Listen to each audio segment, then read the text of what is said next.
లేకపోతే నడు. అదీ చేత కాకపోతే పాకుతూ పో.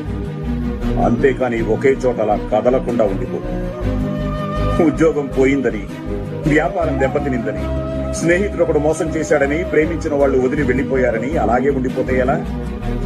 దేహానికి తప్ప దాహానికి పనికిరాని ఆ సముద్రపు కెరటాలే ఎగిసి ఎగిసి పడుతుంటే తలుచుకుంటే నీ తలరాత ఇంతే అన్నవాళ్లు కూడా నీ ముందు తల దించుకునేలా చేయగల సత్తా నీది.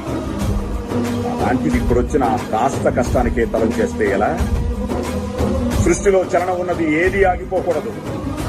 పారే నది, వీచే గాలి, ఊగే చెట్టు, ఉదయించే సూర్యుడు అనుకున్నది సాధించాలని నీలో పసి పసిగా ప్రవహిస్తోందే ఆ రక్తంతో సహా ఏది ఆగిపోవడానికి వీల్లేదులే.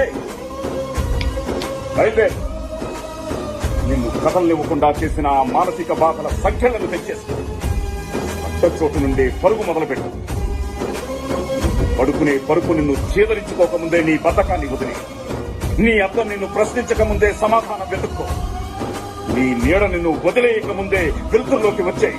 మళ్లీ చెప్తున్నా, కన్నీళ్లు కారిస్తే కాదు, చెమట చుక్క చిందిస్తేనే చరిత్ర రాయగలం.